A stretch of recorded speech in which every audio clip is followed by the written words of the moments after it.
So tools, just a quick go around on some tools that it would be nice to have that work well for wildcrafting and gardening, and that would be helpful to have in the program.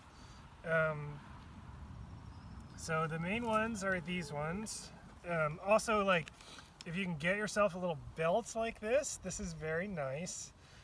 It's a really handy way, especially if you're like out in the field, or even like working in your garden. I was first introduced to belts like this by like a lady that I worked for as a gardener. But yeah, it's just nice to have all your tools like very available to you. You can get all these little holster things at the same garden stores where you'd buy the tools. So probably the most useful one is this, called a hori hori.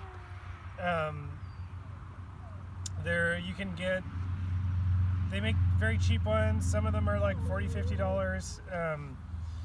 I had to get myself a new one. They're very easy to lose. I would suggest, I didn't do that with this one, but like paint this yellow, put neon red tape on it, something like this, because it's really, especially if you're like working out in the woods, it's really easy to be like doing something and then you like do something else and then you turn around and like have no idea where it is. Or even in a garden, it's really easy to lose them in a garden. Hori is good for digging. It functions as a little like shovel. Really good for digging up roots. In the garden, they're great for like weeding. It's really easy to like pop dandelions out of the ground with one of these things. So it's also very helpful for digging medicinal roots. They're really like strong, so you can really like pry stuff up out of the ground with them. They also have this serrated edge, which you can cut stuff with. And this one even is like super sharp on this edge, almost like too sharp, because I'm afraid I'm going to hurt myself. But so it's just very handy. Like, this is even just a nice tool. I use these in the garden like constantly. And they're also very nice to have out in the woods. In a pinch, you can like cut branches off of trees with this. You can peel bark with one of these if you're harvesting bark. I've even like used it to, with great difficulty, kind of like cut up larger branches for like firewood out in the woods. Yeah, so this is called a hori hori. And yeah, you can get one for like $10 or something. This one was probably like 40. I get most of my tools at the Westside Olympia Co-op Garden Center. All the tools everything's a little bit expensive, but they're all really good tools. But you can get a hori hori almost anywhere, even a lot of like hardware stores sell hori horis. I would say, like, if you're getting nothing else, I would get a hori, and I would get a nice pair of pruners. So this is, these I need to clean up. These are called Felcos, is the brand. And they have this little turning, revolving thing. This is not, I mean, this is like a $90 pair of pruners or something like this, $80 pair of pruners. Which it isn't necessary for everyone to get these. I'm really into having like nice tools. I use them a lot. And you will find that like either buying like nice tools or at least like middle of the road, maybe slightly above, is really worth it. Like I've had many times when students especially will get like the cheapest, like even instead of a hori, people will just get like a little trowel, a little garden trowel, bring it to the first class and it like breaks, you know, when you start trying to dig with it. Or like there's, you know, you can get very cheap pruners that also they can be hard on your wrist and they'll break really quickly and they're not very sharp. So yeah, my suggestion is to like spend a little bit of extra money if you can to get nicer tools. You won't regret it. So yeah, Felco pruners are the best. I really like the this rotating thing. That's mostly like, you're not going to be doing this many cuts as an herbalist. No, that's not true. Yeah, so like we'll use these to like cut sticks off of branches. I also often use these to like chop up plant material when I'm processing the herbs. So like chopping up roots into little pieces, or like chopping up bark into little pieces, and that's just like a lot of individual cuts to make. And the rotating action is much easier on your wrist. Like a pair of shitty pruners, if you're using them a lot, can lead to like carpal tunnel sort of stuff. And so yeah, I work as an herbalist. I use these things constantly, and I also am like a pretty avid gardener. And I sometimes, although not that much these days, do gardening work for money. And so yeah, if you have a job where you're just pruning trees all day long, having the little rotating thing is really worth it. Or like we'll go over hardwood propagation in April. But if you get really into like taking willow cuttings and planting willows, or like cutting a bunch of willows to then make a basket, I'll show you my basket at some point. It's really worth it. The little rotating handle makes a big difference for your wrist and also for like blisters. Felcos are also nice because you can replace everything. Like the blade can be replaced, this thing can be replaced, little locks can be replaced, this little thing can be replaced. Like, so if they start wearing out, it's really easy to like refurbish them instead of having to get a new pair of pruners, which in the long run, I've had these pair of pruners for probably 7 or 8 years at this point. And they still work great. I love them so much. Last year I replaced the blade, so now it's nice and sharp again. Also, it's nice because you can take them entirely apart, clean everything, and like grease everything every once in a while. So I'm actually a little bit embarrassed. Yeah, these are dirty. But in general, with all of your tools, keeping them as clean as you can and keeping them sharp is good. They function much better that way. I would also suggest, if you are greasing things, especially like the pair of pruners, they come greased, and it's a petroleum product. The grease is like a kind of gross chemical. I will often, if I'm going to be using these for making medicine, strip the petroleum off of it with like ethanol or something, and then re-grease it with a like jojoba oil or something like that, like some vegetable-based oil. The vegetable-based oils are a little bit stickier and can get a little bit funky, but generally they work just fine. And also, it's just like a good habit at this time of year, at the start of the year. I haven't done this yet for myself, but just to like clean stuff up, oil it up a little bit. Yeah, you'll thank yourself for it. And also, like, just in terms of, oh, he's back. Just in terms of like good tools and tool maintenance, other things that you'll want to think about is just the health of the plants that you're interacting with. And so if you have like a dull, shitty blade and you're pruning these plants they are going to be interacting with long term, dull blades make worse cuts, or like jagged cuts, which are more likely to become infected, or generally to like not heal as well. And also in terms of keeping your tools clean, it's very easy to spread disease. Hi, Kelly. From plant to plant. So like we'll be talking about Pacific flowering dogwood, which is like a really beautiful plant that is currently suffering from, I'm not going to remember the name of the organism, from like a blight, basically like a fungal infection. Or like if you're pruning like fruit trees, it's really easy to spread disease with dirty tools. And so, you know, yeah, you're interacting with these plants and they're your like sacred teachers and you're really trying to do good work with them, and part of that is not making them sick. So it's important to keep your tools clean. I'll often just spray them down with ethanol or like a mild bleach solution. Works well to sterilize. I wouldn't do bleach unless you've interacted with plants that you know are sick. Like sometimes with the dogwoods you can tell if it has the blight. And at that time I'll consciously think of that, make my cuts, and then sterilize with bleach later on so that I'm not spreading the diseases.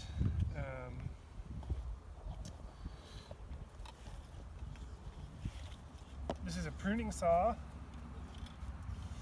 Oh yeah, and generally, like horis or pruning saws, Japanese tool makers make the best tools. No. That's not for you. Hey, it's not for you. So this is a pruning saw. Nice folding pruning saw. I finally got myself a new one this year. I'm very excited about it. These are really handy out in the field, mostly for harvesting bark, so like cutting off branches. These are very nice saws because they cut on both forward and back, so they can cut through things pretty quickly. These are also just nice to have when you're like camping out in the bush for firewood harvesting, things like this. They work really well. I would suggest, it's much nicer to have a folding one than like one that is always open, just for traveling around with it. And I would really suggest, most of them you can replace the blade over time, but not all of them. So that's just like a good thing to think of and check if you can replace the blade, because that's the first thing that'll wear out. So yeah, I don't know, these are like $20 or something, and that's a very handy tool. So I would almost call these three like essential, although I think if you really only wanted to do the essentials, it would be fine to just have a hori and a pair of pruners.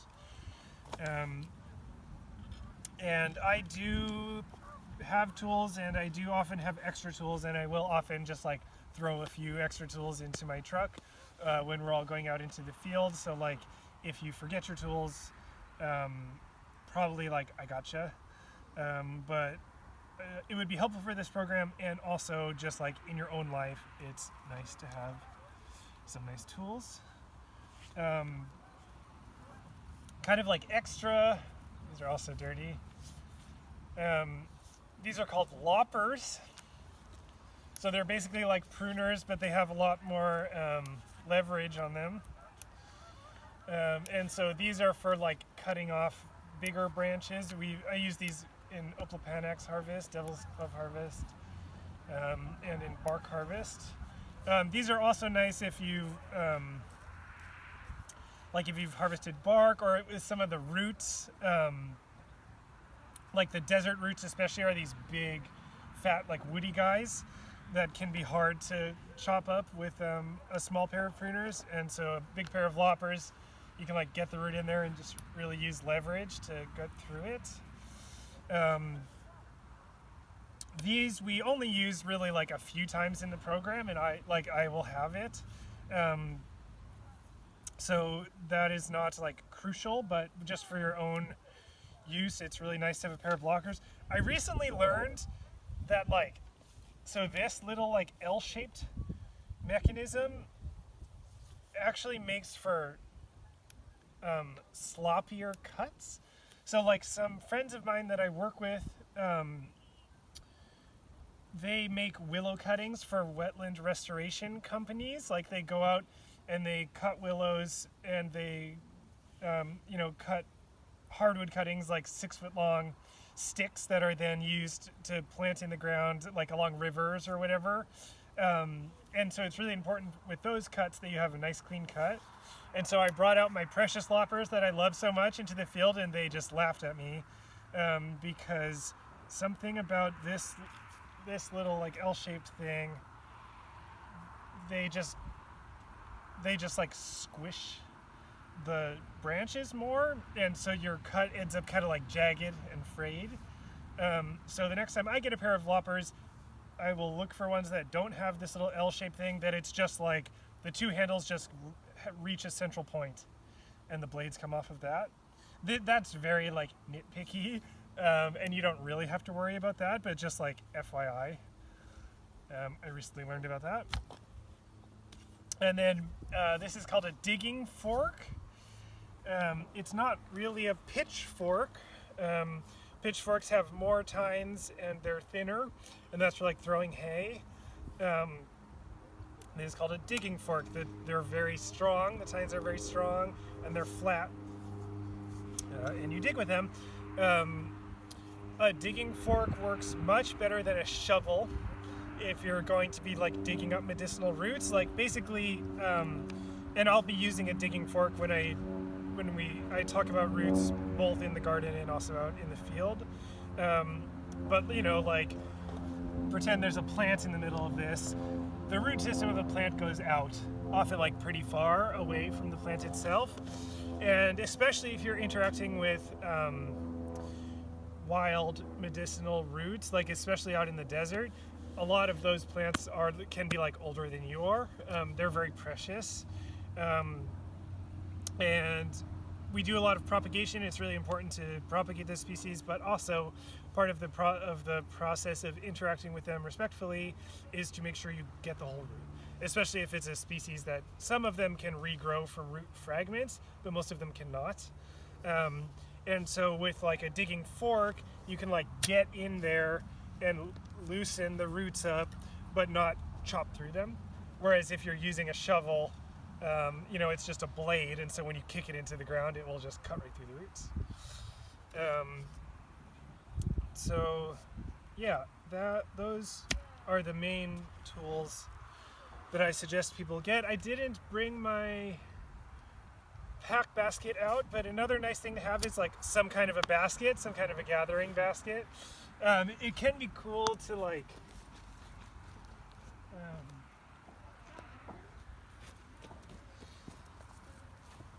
literally, you know, baskets, like woven baskets are really nice. This isn't a great example, but like a wide basket with like a strap on it is very nice if you're out picking stuff. Like picking lichens is a good example. So you can just have it hanging and use both your hands and like throw whatever you're picking right into the basket. I will show you all at some point. I have like a wicker backpack basket that's like a big basket that goes on the back of my back, and that's great. You can just fill it up with stuff. It can also just like a picnic basket, something like that. Works very well, but it's nice to have something to harvest into that's more than just like a bag, and also something that lets air flow through. Like, so the least preferable thing to put your herbs into would be like a plastic bag, because they tear, they're inconvenient to carry around, and if you like knot it closed, the herbs can't breathe and it traps the moisture and they'll rot. So like generally having something that lets air through, like, and I'll often put a cloth or something in there to sort of, you want to keep them out of the light, but you still want them to be able to breathe and you don't want them to rot. So something made out of wicker or plant material works very well. There's also, I still don't have one. I keep meaning to buy one. There are like what are called apple picking baskets that are used in the professional apple picking world, which is like, it's curved on one side to fit your body, and the basket goes out like this, and it has a little strap that goes over your head. That's what Skeeter Michael Pilarski uses for picking stuff, and those things are cool. They like hug your body. They're easy to move with, but I don't have one yet. And yeah, again, like with your tools, my season hasn't really started yet, so I haven't gone over everything, but yeah, keep your tools clean, keep your tools sharp, keep your tools well oiled, and your life will just be like much better than if you neglect them. And also, it's just part of like the intentionality and like respect of interacting with the plants. Just like taking good care of your tools and just like being thoughtful about what kind of state they're in before you use them with the plants, I think is important. Yeah, I think you can